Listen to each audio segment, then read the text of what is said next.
अस्सलामुअलैकुम वरहमतुल्लाहि वबरकातुहू। कैलकुलस 2 की ही 7.8 स्टार्ट करने लगे हैं और 7.8 का नाम है इम्प्रॉपर इंटीग्रल्स। ठीक, इसमें बहुत सारी चीज़ें बताऊंगा लेकिन वो प्रैक्टिस में ही बताऊंगा। इसमें बस दो तीन चीज़ें ही बुक का रिव्यू ले लें तो दो तीन चीज़ें ही बताता हूँ। एक डिक्रीज कब होगी, एक कन्वर्स कब होगी। ठीक, तो अब इसमें एग्जांपल एक आया कि for what value of P does not the integral है जी D X divided by X की पावर पी, और ये कन्वर्स कर रही है। अगर अभी ये किस तरह कन्वर्स करेगी, फॉर एग्जांपल अगर p इज इक्वल टू 1 होया या p does not equal to 1 होया या फिर p ग्रेटर देन 1 होया तो फिर ये हमारे पास कन्वर्स करेगी। इधर थ्योरम है 7.82 और इसमें देख लें कि अगर p ग्रेटर देन 1 होया और p लेस देन 1 और इक्वल टू लेस भी और इक्वल भी है तो हमारे पास ये डाइवर्स करेगी इन केसेस में। और वो बहुत सारी चीज़ें हैं लेकिन उसमें प्रैक्टिस में ही बताऊंगा कि इम्प्रॉपर इंटीग्रल किस तरह हम करते हैं और क्या उसका कॉन्सेप्ट है।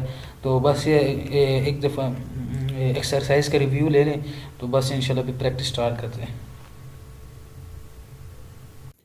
अच्छा, एक्सरसाइज 7.8 स्टार्ट करने लगे हैं और एक्सरसाइज 7.8 में बहुत सारी चीज़ें हैं जो इंशाल्लाह क्लियर होंगी। उसमें है कि इम्प्रॉपर इंटीग्रल, एक्सरसाइज का नाम ही इम्प्रॉपर है ना, तो वो किस तरह हम फाइंड करेंगे या क्या उसकी तरतीब होगी वो भी बताता हूँ ज़रा। एक सवाल लिखते हैं जी, एग्जाम्पल के तौर पर अगर दी एक्स है x-3 और इसकी लिमिट है 5 से और 1। हमें ये बताएंगे इम्प्रॉपर है या प्रॉपर है। हमें सिंपल, अगर वो सिंपल पूछ सकते हैं ये इम्प्रॉपर है प्रॉपर है, ये इम्प्रॉपर है वजह कि और इसमें ये इम्प्रॉपर है और इसमें कि ये मैं इधर लिख देता हूँ इम्प्रॉपर और इसकी जो इनफाइनाइट डिसकंटिन्यूटी है ना,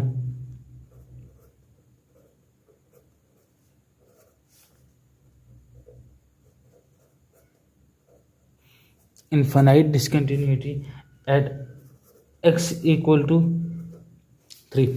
अच्छा, x की जगह अगर मैं 3 पुट करूंगा किसी भी ही टाइम, x की जगह अगर मैं 3 पुट करूंगा तो ये हमारे पास 0 आ जाएगा नीचे, तो उसके हमारे पास कोई सेंस बनती ही नहीं है, लेकिन वो उसको कहते हैं हम इम्प्रॉपर इंटीग्रल। ठीक बात समझ आइए कि अगर मैं x की जगह 3 पुट कर रहा हूँ तो 3 - 3 0, हमारे पास कोई सेंस ही नहीं बन रही, तो इस वजह से ये इम्प्रॉपर इंटीग्रल इसको कहते हैं। सिंपल जो बात है। अभी एक और मैं सवाल लिखता हूँ, एक और सवाल है कि जी एक और है, अगर मैं इसकी लिमिट ले लेता हूँ उसकी भी 5 से 1 ले लेता हूँ डी एक्स x+3, ठीक ये ले लेता हूँ ना, एक ये कोई सवाल है। अब ये प्रॉपर है नॉट इम्प्रॉपर है, ये इम्प्रॉपर नहीं है,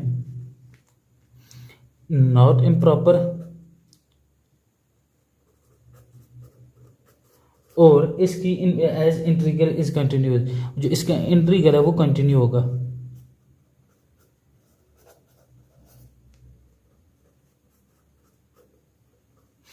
अच्छा, कंटिन्यू।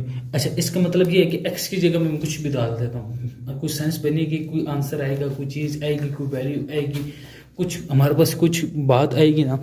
x की जगह मैं कुछ भी डाल देता हूँ तो हमारे पास कोई चीज़ आएगी, सेंस बन रही। अगर मैं वो ऊपर वाला सवाल में देख लें उसमें बात, अगर x की जगह वो डिसकंटिन्यू हो रहा है, डिसकंटिन्यूटी आ रहा है कि x की जगह 3 पुट कर रहा हूँ तो मेरे पास 1 - 1 0 आता है, सॉरी 3 - 3, तो कोई सेंस ही नहीं बनती। अच्छा, एक और आगे सवाल लिख रहा हूँ, उससे आपको और अच्छा इंशाल्लाह क्लियर होगा। एक सवाल है,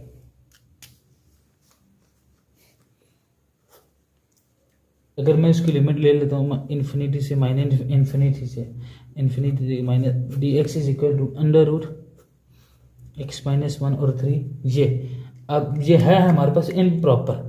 इम्प्रॉपर किस वजह से वो भी मैं बताता हूँ। इम्प्रॉपर जिस टाइम हमारे पास इम्प्रॉपर होगी उसमें हमें पता होगा इनफाइनाइट डिसकंटिन्यूटी कुछ ना कुछ होगा। अभी मैं इधर लिख लेता हूँ इम्प्रॉपर है इनफाइनाइट, इसकी डिसकंटिन्यूटी किस तरह है,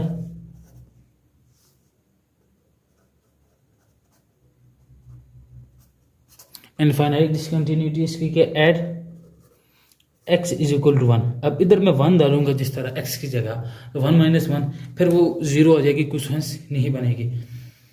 जिस टाइम भी इम्प्रॉपर इंटीग्रल आई तो उसमें इनफाइनाइट डिसकंटिन्यूटी होंगी।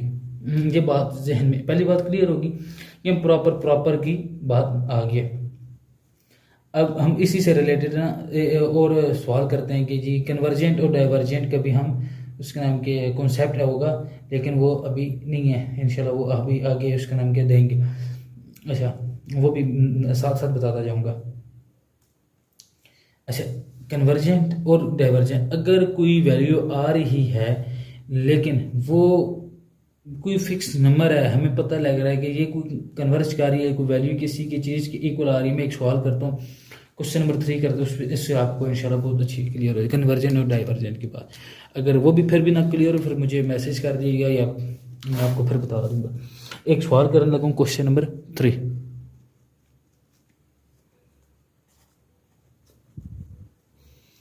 क्वेश्चन नंबर 3 की इन्फिनिटी से 0 e की पावर 2x और dx। ठीक, हम इन सवालों को लेके किस तरह चलेंगे, और ये हमने तो ये पढ़ा ही नहीं है कि हमारा इन्फिनिटी की पावर, हमारी लिमिट इन्फिनिटी आ जाए, हम उसको किस तरह सॉल्व करेंगे। पहली बात, लिमिट अगर इन्फिनिटी आ गई हम उसको इस तरह लिखेंगे, लिमिट बी अप्रोच कर रहा है इन्फिनिटी को। मैं इस इन्फिनिटी को किसी के चीज़ लेट कर रहा हूँ, किसी बी के या किसी टी के लेट कर सकते हैं, किसी जेड के लेट कर सकते हैं, कुछ भी, लेकिन बुक में बी था तो हम इस वजह से बी में लेट कर रहे हैं। पहली बात क्लियर होगी। दूसरी बात, मैं इसमें लिमिट अभी मैंने इसके लेट कर लिया है तो मैं इधर बी डाल देता हूँ और इधर 0 डाल देता हूँ, e की पावर -2x और dx इस तरह डाल देता हूँ। ठीक, तो अभी मैं इसकी इंटीग्रेशन करूँगा, बाद में मैं लिमिट पुट करूँगा, मैं देखूँगा ये कन्वर्ज कर रही है या डाइवर्ज कर रही है। अगर इन्फिनिटी कोई हमारे पास लिमिट आ जाए, कोई इन्फिनिटी आंसर आ जाए तो हमारे पास वो डाइवर्ज करेगी। अगर कोई फिक्स नंबर या कोई और चीज़ आ जाए, कोई सेंस वाली चीज़ आ जाए तो हमेशा कन्वर्जेंट करेगी। मेरे अल्फाज में और कीजिएगा, मैं जो बात कर रहा हूँ स्किप ना करते जाइएगा, वीडियो को आराम से बिल्कुल ना, जो बता रहा हूँ उसको गौर से सुनना। अच्छा, इसमें मैं अगर लिमिट पुट करता हूँ, लिमिट बी अप्रोच कर रहा है अगर इन्फिनिटी को, इसकी मेरे पास इंटीग्रेशन क्या होगी, e की पावर 2x की इंटीग्रेशन e की पावर 2x ही होती है और -2 नीचे आ जाएगा क्योंकि उसका डेरिवेटिव, और लिमिट मेरे पास क्या है, b से 0।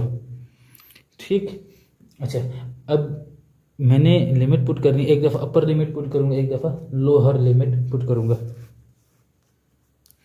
अच्छा, लिमिट बी अप्रोच कर रहा है अगर इन्फिनिटी को, अच्छा ये ऊपर मैं नेगेटिव है नीचे ला के पॉजिटिव कर लूँगा। ठीक, पॉजिटिव में अच्छा लगता है थोड़ा सा, -2 e की पावर 2x और अपर लिमिट पुट कर रहे हैं, फिर इधर भी माइनस दरम्यान में प्लस आ जाएगा, फिर लोअर लिमिट। अभी तक मैं लोअर और अपर लिमिट कोई चीज़ पुट नहीं कर, मैंने सिर्फ सेपरेट की है, इन दोनों चीज़ों को सिर्फ सेपरेट करा है। अभी मैं अपर लिमिट भी पुट करता हूँ, लोअर लिमिट भी पुट करता हूँ, इधर देख दीजिएगा। अच्छा, लिमिट बी अप्रोच कर अगर इन्फिनिटी को, मैं अपर लिमिट पुट करने लगा हूँ, ये इधर माइनस है 2 e की पावर 2b, अपर में b था आ गया था, दरम्यान में प्लस 1/2 e की पावर 0। ठीक, अच्छा e की पावर 0 हमारे पास 1 होती है, ये बात याद रखनी है, इधर मैं लिख देता हूँ e की पावर 0 = 1।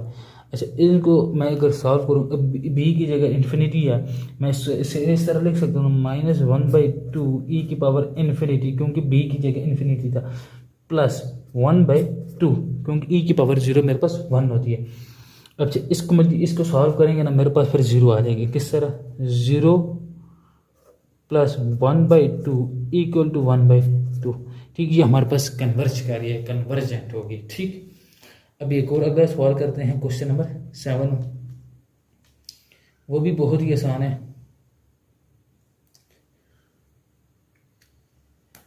क्वेश्चन नंबर 7 में कह रहा है कि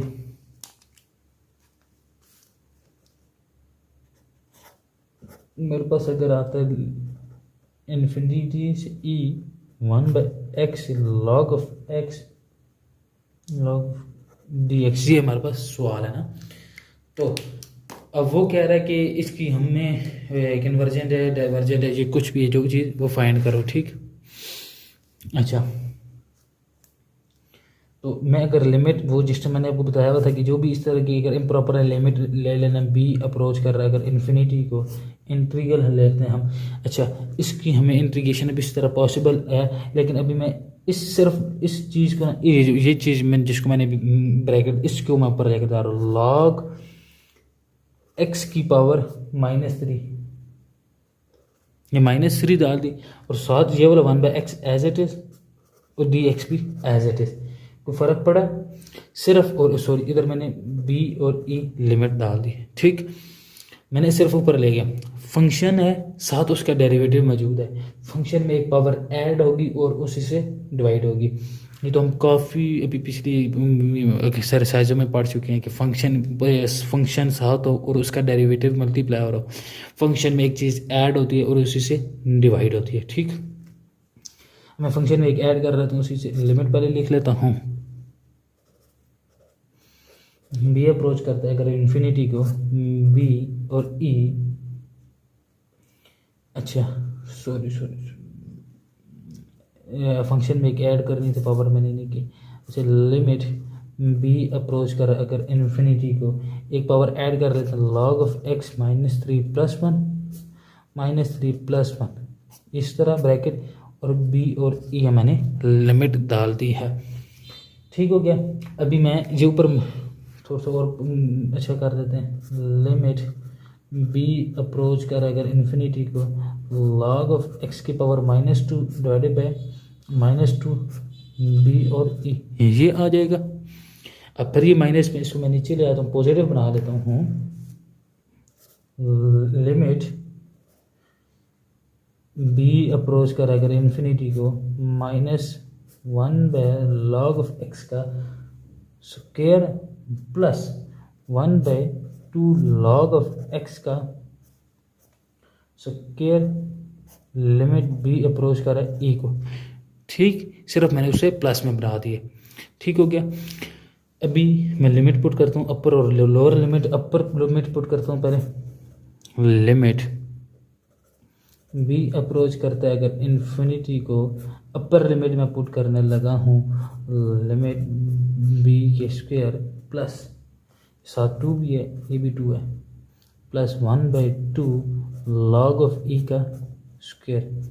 अपर लिमिट पुट कर दी, upper limit minus lower limit होती है, लेकिन इधर माइनस था तो इस आगे से प्लस हो जाएगा। ये थोड़ा सा डायरेक्ट हो रहा है लेकिन कुछ नहीं, अब इतना BS के प्रोग्राम में पहुँच के इतना पता होता है। अच्छा, तो -1/2 वो बी की जगह हमारे पास इन्फिनिटी था, मैं इन्फिनिटी डाल दी, प्लस 1/log ऑफ ई हमारे हमेशा 1 होता है, ये भी याद रखना, log ऑफ ई हमेशा 1 होता है। अच्छा, 0 आ जाएगा इसको सॉल्व करने से, प्लस 1/2 इक्वल टू 1/2 आंसर हमारे पास, ये भी कन्वर्जेंट होगी, ठीक। बहुत इजी सवाल हैं, कोई मुश्किल वाली नहीं है बात। अभी एक डाइवर्जेंट का भी सवाल कर लेंगे, कहते हैं कि आप बार बार कन्वर्जेंट ही हो रही है, 2 सवाल किए कन्वर्जेंट के, अभी एक और डाइवर्जेंट के करते हैं और फिर आगे और इंशाल्लाह। और गुजारिश आप लोगों से यही होती है कि वीडियो को लाइक और शेयर सब्सक्राइब कर दीजिएगा। अगर नॉलेज ले रहे हैं तो मैं तो बार बार कहता हूँ, नॉलेज ले रहे हैं अगर वीडियो से तो फिर लाइक शेयर कर दीजिएगा, थैंक यू। अच्छा, क्वेश्चन नंबर 8 सॉल्व करते हैं। ये limit 1/x √log of x dx, ये हमारे पास सवाल है ना। तो ये भी वो पिछले की तरह था, सिर्फ ऊपर अंडर रूट नहीं था और इधर अंडर रूट आ गया, ठीक, उधर अंडर रूट नहीं था। तो अभी इसको किस तरह सॉल्व करेंगे, ये फिर इन्फिनिटी है, इसको इस तरह लिख लेंगे, लिमिट बी अप्रोच कर अगर इन्फिनिटी को, तो टू log ऑफ एक्स को मैं ऊपर ले जाता हूँ कि power -1/2 1/x as it is d x, नहीं समझिए, मैं दोबारा बताता हूँ। log ऑफ एक्स था उसको मैं ऊपर ले गया हूँ, ठीक, पहले पिछले सवाल में क्यूब था मेरे ख्याल में, उसके ऊपर ले गया था। इसमें भी 1/2 है, अंडर रूट -1/2 और 1/x साथ फंक्शन उसका साथ डेरिवेटिव, एक पावर ऐड होगी और एक उसी से डिवाइड होगी। ठीक, लिमिट b अगर अप्रोच कर रहा है, अगर इन्फिनिटी को पावर में एक ऐड करेंगे -1/2 + 1 -1/2 + 1, लिमिट मेरे पास क्या b से 2, इसी तरह ये। अच्छा 1/2 से सॉल्व करेंगे 1/2 ही आएगा। b अप्रोच कर रहा है, अगर इसको सॉल्व करेंगे हमारे पास 1/2 आएगा। इसको मैं इस तरह लिख सकता हूँ log of x under root divided by 1/2 limit b और 2। ठीक, अभी मैं अपर 1/2 को मैं बाहर ले जाता हूँ, ठीक, या उसको ऊपर से ये कर लेता हूँ, बाहर ले जाता हूँ, वो बेस्ट रहेगा। अच्छा, ये ऊपर, इसको ऊपर ले जाता हूँ, किस तरह, लिमिट b अप्रोच कर रहा है इन्फिनिटी के 2 log of x b और 2, इस नीचे 1 था, लिखने की ज़रूरत नहीं है, ऊपर ले गया हूँ। ठीक, अब इन दोनों के साथ मैं 2 मल्टीप्लाई करूँ, अपर limit minus lower limit, limit b approach कर रहा है अगर इन्फिनिटी को, तो 2 एक दफ़ा मैं अपर लिमिट पुट कर देता हूँ, किस तरह, log of b -2 log of 2, एक दफ़ा अपर लिमिट माइनस लोअर लिमिट। अब मैं इसको सॉल्व करूँगा और इसको सॉल्व करूँगा ना, इन दोनों इधर मैं अगर इन्फिनिटी लगाऊंगा, log of 2 हमारे पास कुछ वैल्यू आएगी, और इन दोनों को सॉल्व करने से ना हमारे पास प्लस इन्फिनिटी आ जाएगी, और इन्फिनिटी मैंने आपको बताया था डाइवर्जेंट होता है। ठीक, अब समझ आ गई। अब आगे एक और सॉल्व करते हैं अच्छा सा, वो भी देखते हैं कन्वर्जेंट है डाइवर्जेंट है, तो बस फिर उसके बाद अभी एक और सॉल्व करते हैं, वो उसमें लिमिट अच्छी वाली पुट करते हैं कोई। वो क्वेश्चन नंबर 24 है। ठीक, क्वेश्चन नंबर 24 स्टार्ट करते हैं। उसमें हमें कहा गया है कि π/4 से 0 sec² x 1 - tan x और dx, ये सवाल है ना। अब इससे हम किस तरह सॉल्व करेंगे या किस तरह होगा वो अभी बताते हैं। ठीक, लिमिट आ गई हमारे पास π/4 से 0 के दरमियान। अगर मैं π/4 को मैं उसी तरह लेट करता हूँ, ये मैं b के इक्वल लेट करता हूँ, किस तरह देखते जाइएगा, लिमिट b अप्रोच कर रहा अगर π/4 से, लिमिट मेरे पास क्या आ जाएगी b से 0 और sec² x divided by 1 - tan x dx। इसको सॉल्व किस तरह करें, ये तो बहुत मुश्किल आ गई इंटीग्रेशन वाला। अच्छा, एक बात याद होती है कि tan का डेरिवेटिव क्या होता है हमारे पास, tan का डेरिवेटिव होता है हमारे पास sec² x। ठीक, sec² x होता है।